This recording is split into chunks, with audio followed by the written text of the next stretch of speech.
Mwiriwe muraho, murakaza neza kuri urubuga nk'uko bisanzwe ngenda Nene. Hano mbabwira uko numva ibintu, uko nabigenza, uko mbitekereza. Washaka ukabifata nk'inama, washaka ntubifate nk'inama, washaka ukabikurikiza, washaka ntubikurikize, byose niyo hitamo ikikunogeye. Uyu munsi rero nari nifuje ko tuganira ku munsi mpuzamahanga uburenganzira bw'umugore, ari wo munsi dukunda kwita umunsi w'abagore mu Rwanda. Uyu munsi video nayikoze turi ku itariki 9, ni ukuvuga ngo umunsi w'abagore wari wabaye ejo. Impamvu nyamukuru nifuje kuvuga ku munsi w'abagore ni ukubera ko ejo nabonye ibintu numva birandenze. Nabonye ko abanyarwanda, cyane cyane n'abanyarwandakazi, tutazi ngo umunsi itariki 8 z'ukwa gatatu usobanuye iki. Ntabwo ari umunsi w'abagore, iminsi yose ni iy'abagore, right? Ntabwo ari umunsi w'abamama itandukanye, ifite inkomoko zitandukanye, ifite na objectif zitandukanye. Tariki 8 z'ukwa gatatu bivuze iki? Ni umunsi abagore, abagabo, isi yose dutekereza tukibaza ngo tugejeje he mu gushyigikira uburinganire hagati y'abagore n'abagabo. Ntabwo ari umunsi w'abagore nk'uko abagabo benshi babivuga, kuko iminsi yose ni iy'abagore n'abagabo, ni iminsi yacu twese. Gusa uwo ni umunsi mpuzamahanga ONU yashizeho, ni umunsi ngarukamwaka. Ntabwo uburinganire, abantu benshi bumva ko uburinganire ari hagati y'umugore n'umugabo, ariko uburinganire ni uburinganire hagati y'abakobwa n'abahungu, like igitsina gabo n'igitsina gore, ubwuzuzanye, uburinganire bwabo bugezehe. Iyo mvuze kuringanira ni ukuvuga ngo dufite access ku ishuri, twese dufite opportunité zingana ku kazi, twese dufite privilege zingana. Ayo magambo sinzi ukuntu nayavuga mu Kinyarwanda, ariko ni ukuvuga ngo icyo umugabo afitiye uburenganzira, nanjye nk'umukobwa ngomba kuba ngifite uburenganzira. Aho ngaho niho uburinganire buba bumeze, aho turwanya ko umugabo aba hejuru, umugore akaba hano. Objectif ni uko twese tuba hano, kandi ntabwo ibyo bivuze yuko ari intambara igomba kuba hagati y'abahungu n'abakobwa, ngo abakobwa bari hejuru y'abahungu, abahungu bari no. Ni ukuba turi ahantu hamwe, ibyo nemerewe gukora n'umuhungu akaba yemerewe kubikora. Ese uwo munsi ni ngombwa kubera iki?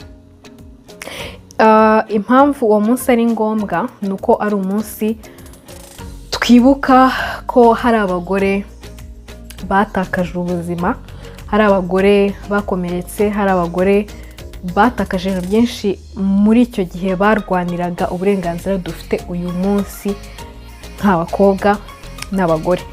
Bumwe muri ubwo burenganzira ni uko kera ntabwo abagore bari bemerewe gutora, ntabwo abagore bari bafite access ku kwivuza nk'uko tubifite uyu munsi, ntabwo abagore bari bafite uburenganzira bwo kuba bagira imitungo, ntabwo abagore bari bemerewe kuba bagira ijambo muri politike. Ni ukuvuga ngo umugabo yarara ahangaha, umugore ari like nk'igikoresho. Niyo mpamvu ari ngombwa rero ko uyu munsi dutekereza tukareba aho twavuye, aho tugeze, n'aho dushaka kugera, mu buryo bwo kugira ngo tugire uburinganire bwuzuye no kugira ngo twubahirize uburenganzira bw'umugore. Ese byaje guhinduka gute niba kera umugore atarabashaga kuba yagira na kimwe muri ibyo ngibyo maze kuvuga? Uko byaje kugenda rero ni uko byatangiye hari umugore umwe umunyamerika watangiye nka association yo kwigomeka ku mategeko abagabo bari barashyizeho. iyo nka association twavuga yabaye muri 1903 aribwo hari abagore benshi bapfuye, hari abagore benshi bagize ibikomere ku mibiri, hari abagore benshi ingo zabo zasenyutse kubera ko bari biyemeje kwigomeka kuri ubwo buyobozi bwari buyobowe n'abagabo gusa. Sinzi niba muri kumva ukuntu ibyo bintu bibabaje, kuba muri politiki nta mugore urimo, amategeko yose batora bayatora abagabo, bagatora amategeko yerekereye abagore. Batazi kuri internet icyangombwa gikenewe ni ikihe, ikibabaje abagore ni iki, cyo bakeneye ni iki. Urumva ko byari ibintu bitari bikwiriye. Noneho haje kuba intambara y'isi. Nuvuga ngo intambara y'isi hapfuye abantu benshi yigo, ariko navuga ko nko ku bagore intambara y'isi resulta yavuyemo yafashije abagore, kuko nko mu zindi ntambara zose zabaye abagabo nibo bapfa cyane kurusha abagore, kuko abagabo nibo bajyaga ku rugamba, abagabo nibo bitangiraga bakajya guhisha abagore n'abana kugira ngo baproteje. Rero igihe intambara yarangiye hari abagore benshi kurusha abagabo, kandi hari hakenewe main d'oeuvre, hari hakenewe ubufasha. Abagabo bake bari basigaye bakeneye ko abagore babafasha kugira ngo bongere bubake ibyasenwe n'iyo ntambara y'isi. Navuga ko aho ngaho ni nk'uko mu Rwanda byagenze. Mu Rwanda nyuma ya jenoside hari harapfuye abagabo benshi n'abasore, tuza kwisanga hasigaye abakobwa gusa, igitsina gore. Niyo mpamvu byabaye ngombwa yuko Perezida Paul Kagame afata iya mbere mu gushishikariza abagore kujya ku ishuri, kwiha agaciro, kubelivinga in themselves, kumva ko bashoboye, kubera ko nyine ekonomi yagombaga gukomeza. Twagombaga kubaka igihugu, twari dukeneye abarimu, twari dukeneye abaenjeniyeri, twari dukeneye ibintu byinshi nyine kugira ngo igihugu twongere tucyubake tuzamuke. Abagabo bake bari basigaye bari kubaka igihugu, ntago izo ngo zari zisigaye ziyobowe n'abagore. Abagore bari kujya birirwa mu rugo, leta ikajya ibaha amafaranga kandi nayo nta mafaranga yari ifite. Niyo mpamvu byabaye ngombwa ko leta yishishikariza abagore kujya ku ishuri, kujya ku kazi, kumva ko bashoboye, bashobora kubaka inzu, bashobora kubaka imihanda, bashobora gukora ibintu byose, kuko ntabwo twari dufite main d'oeuvre ihagije. Aho ngaho rero mvuzeho gato, nkuko mubizi hano ngiye mvuga ukuntu mbyumva, ushaka wabyemera, ushaka ntubyemere, ntabwo gusa ngewe ukuntu observation nakoze nuko abagore b'Abanyarwanda ntago tuzi agaciro k'uburenganzira dufite, ntago tuzi agaciro k'ubwuzuzanye, urwego rw'ubwuzuzanye dufite, urwego rw'uburenganzira bwacu aho bugeze. Ntago tubizi kuko ntago twabirwaniye. Tuvugishije ukuri, n'ababirwaniye ntago babirwaniye cyane nkuko mu bindi bihugu babirwaniye. Mu bindi bihugu abagore barafunzwe kubera ko bafashe ijambo bakigomeka ku mategeko ahari. Abagore barakubiswe, barafungwa, barahohoterwa, baratukwa, bafata nk'ibicibwa kugira ngo bagere ku burenganzira bafite uyu munsi. Ariko mu Rwanda twarabyutse dusanga bari kutwinginga, yagenda ku ishuri, niba uri umukobwa tuzagufatira ku manota makeya muri segonderi, abahungu tubafatire kuri make. Nuvuga ngo iyo wabonye ikintu utakirwaniye ntabwo ngiha agaciro gakwiye. Ndabashishikariza rero abari n'abategarugori, banyarwandakazi, dukanguke, turebe, twibuke ko tu appreciating uburenganzira dufite uyu munsi kandi tubukoreshe neza. Dufatanye, twishire hamwe, tuzamurane, tureke kurwanyana. Niba umugore mugenzi wawe afashe ijambo akavuga ngo baramuhohoteye, bakoze ibi n'ibi, ugasanga umugore niwe uje kumubwira niba baraguhohoteye nuko wari wambaye nabi, no, ntabwo byari bikwiye kumera gutyo, kuko uburenganzira dufite uyu munsi butwemerera yuko nk'umugore niba wahohotewe ufite uburenganzira bwo kujya kurega umuntu waguhohoteye, umuntu wagufashe ku ngufu, umuntu wagukozeho mu buryo budakwiriye, umuntu wagukubise, umugore wakubiswe afite uburenganzira. Ubwo n'uburenganzira dufite kandi tugomba gukoresha. Rero tureke kuvuga nabi abagore bakoresheje uburenganzira bafite, kubera ko gusa umuco wacu uvuga ko niba umugabo yagukubise niko zubakwa, ugomba kwihangana kuko divorce ni ikizira. No, niba dufite uburenganzira hari impamvu tubufite kandi abantu baburwanye kugira ngo babubone. Reka dusubire ku mateka y'iyo tariki ya 8. 1928 habayeho equal franchise vote. Ni ukuvuga ngo icyo gihe abagore bahawe uburenganzira bwo gutora. Ni ukuvuga byatwaye igihe kinini, ariko ndagira ngo ne gutinda cyane muri histoire kuko navuze ko bararwanye, abanyamerika bakora association y'abagore kugira ngo barwane, hanyuma biza kugera ahantu bigera muri Europe, barwanira nabwo uburenganzira bwabo kuko byatangiye Amerika, Europe, bigenda bigera ku isi yose. Hanyuma muri make nyine ntavuze histoire nyinshi, nuko wakwibaza ngo ese byabaye ku itariki ya 8 kubera iki? Itariki ya 8 yafashwe kubera ko aribwo mu Burusiya abagore bishize hamwe bajya kwigaragambya mu muhanda barwanya ko basaba ko intambara irangira, kandi basaba ko abagore babo bataha, banasaba uburenganzira bwo gutora. Icyo gihe niyo mpamvu iyo tariki ya 8 ariyo yahiswemo, kuko mbere ubundi umunsi mpuzamahanga abagore bagendaga ubundi objectif mbere y'uwo munsi w'uburenganzira bw'abagore. Ntabwo kera abagore bicaraga ngo bafete, bagura inzoga, babyine, abagabo babo babaha amafaranga, babaha indabo nk'uko tubikora ubu ngubu. Icyo gihe uwo munsi wari uwo abagore bagenda mu muhanda bakavuga ibyo badashaka, bakavuga ibyo bashaka, bakavuga ibyo bashaka kugeraho, bakarwanya ibyo bumva batemeranya n'ubuyobozi. Ubundi originalement niko uwo munsi wagombaga kugenda, kandi ndumva nifuza ko n'uyu munsi twakongera tukagarura uwo muco. N'ubu munsi twavuga ko wabaye umunsi nyine aho business zunguka, kuko abagabo baguriye abagore babo, bashiki bawe bike. Guserebra abantu bari mu buzima bwawe abagore ni byiza, ariko ntabwo igomba kuba ariyo main objectif principal w'uyu munsi.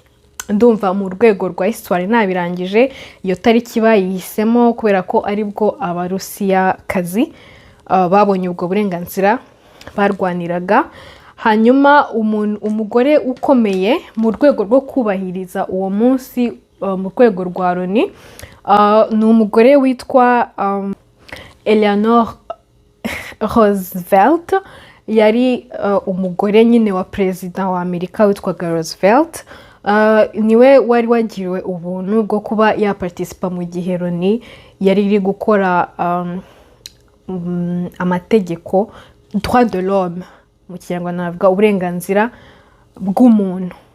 Ariko urumva icyo gihe ari ikibazo, kuko iyo bavugaga droit de l'homme nyine batindaga kuri homme nk'umugabo, ariko atari homme nka être humain.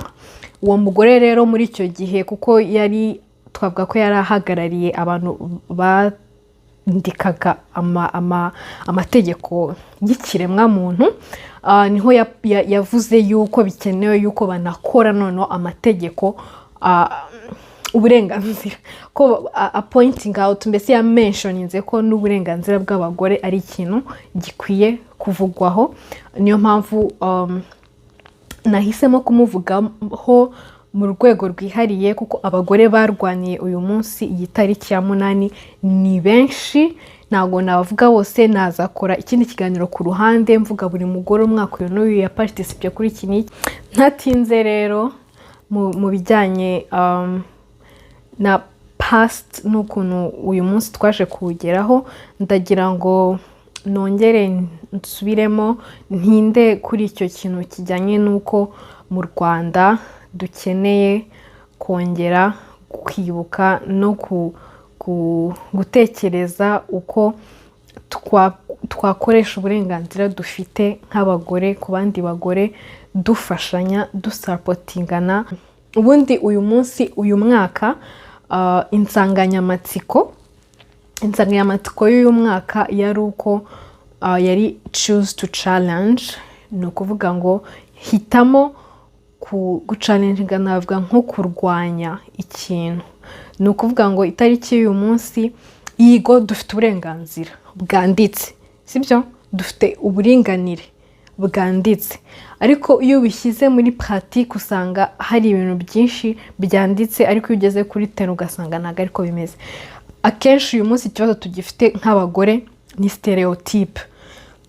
Stereotype sinzi ukuntu nayisobanura mu kinyarwanda, ni ukuvuga naho muri sosiyete hari nka label, niba navuga kashe bashyira ku bagore, aho niba uri umugore uba utegetswe gukora iki n'iki, ukaba ubujijwe gukora iki n'iki. Sinzi niba nk'icyo kintu cyumvikana. Ubundi niba tuvuze ngo njyewe na musaza wanjye dufite uburenganzira bungana, tukaba tunareshya, ntago byari bikwiye yuko njyewe narerwa iwacu bambwira ngo umukobwa agomba kubyuka saa 11 agakoropa, agakubura, agateka igikoma, musaza we akabyuka saa 1 byose byakozwe, akanywa igikoma, bakajyana ku ishuri. Nta bwuzuzanye buri aho ngaho, nta buringanire buri aho ngaho. Icyari gikwiye nuko nk'abanyarwanda, icyo ni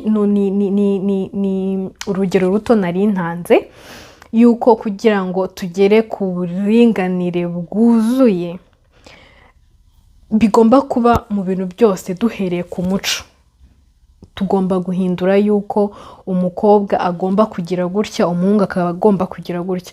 Niba tureshya twese, umukobwa agomba gukora icyo ashoboye, umuhungu agakora nawe icyo ashoboye, atari kuba ko ari umuhungu. Aho umuhungu ubyuka agakoropa aba yabaye cyabakobwa, aba adafite ubugabo muri we. Aho niba umugabo azi guteka kurusha umugore we, umugabo adashobora guteka kuko nta mugabo ujya mu gikoni, azemera ko umugore ajya mu gikoni agateka ibiryo bitaryoshye ngo kubera ko ariko abagore bagomba kumera. Aho niba umugabo yavanyemo pampers umwana, umugore we yishima akamuha niba praises, akamuvugaho, mbese kikaba nk'aho ari igitangaza ko umugabo yahinduye pampers y'umwana we. Kandi ubundi ni devoir y'umugabo gutekinga care y'umwana we. Ariko mu Rwanda turacyari aho umugabo ajya ku kazi akazana amafaranga, umugore icyo ashinzwe, mbese akazi kajyanye no gukarabya umwana, kumwambika, ni akazi kare w'umugore. Iyo umugabo abikoze aba akoze igitangaza. Utwo ni utuntu twinshi tugomba kugenda duhindura, aho umugore usabye divorce kubera ko umugabo we yamuhohoteye, mu rwego rw'amategeko afite uburenganzira bumeze gutyo, ariko natugera mu miryango umugore arabigicibwa kuko yasenye urugo, kandi ntabwo ari we warusenye. Umugabo wamukubise niwe wasenye urwo rugo. Urugo ni urwa babiri, kugira ngo rusenyuke nuko nyine biba bitari bukunde. Ntabwo wavuga ngo urugo rwasenyutse kubera umugore yananiwe urugo. Kuki se tumva ko ari umugabo wananiwe urugo? Aho twumva ko ngo amakosa y'umugabo nibwo buryo bwe, ntabwo umugabo ashobora kwemera ko yakosheje, ntabwo umugabo yasaba imbabazi. N'urero rugero rundi nakora, aho umukobwa twemerewe kuvuga mu ruhame, ariko iyo umukobwa azi kuvuga, azi ku-expressinga ibitekerezo bye, ashyirwaho amazina, yitwa amazina, yitwa radio cassette, yitwa umushizi w'isoni, yitwa je sais pas quoi moi. Ibintu byinshi bakamuha etikete mbi kubera ko yakoresheje uburenganzira bwe. Kugira ngo ibyo bihinduke, ntago ari Perezida Kagame uzaza mu mitwe y'Abanyarwanda ngo abumvishe ko ibyo atari byo. Twebwe Abanyarwanda tugomba kubihindura nkatwe, kuko leta yakoze uruhare rwayo. Leta yakoze uruhare rwayo yuko yaduhaye uburenganzira bwo kujya ku ishuri, yaduhaye uburenganzira bwo kujya ku kazi, yaduhaye uburenganzira bwo kuvuga, yaduhaye ibyo byose. Ibisigaye nuko Abanyarwanda duhindura imitekerereze. Oh my god, sinzi ukuntu nabivuga kugira ngo icyo kintu cyumvikane. Abanyarwanda duhindura imitekerereze, duhindura imitekerereze. Mbisubire mu kangahe, sinzi ukuntu nabivuga. Okay, ukuntu Abanyarwanda tugomba guhindura imitekerereze mu bintu byinshi. Umva, iyo video nzayikora ikindi gihe, kuko ndumva ubu ngubu ntago byavamo. Iyi video yamara iminsi icumi. Dudatinze rero reka nsozereza aha ngaha, ndumva navuze ariko nizere ko hari icyo wakuyemo, nizere ko hari ikintu gishya wumva wahindura, nizere ko wumvishe itandukaniro riri hagati y'umunsi w'ababyeyi abamama n'umunsi w'uburenganzira, umunsi mpuzamahanga w'uburenganzira bw'abagore n'abakobwa, aho uyu munsi w'uburenganzira bw'abagore n'abakobwa ari umunsi wo gutekereza aho twavuye, aho tugeze n'aho dushaka kugana mu buryo bwa gender equality, aribwo mu kinyarwanda twita uburinganire. Murakoze rero, mugire umunsi mwiza nawe utaha. Ciao.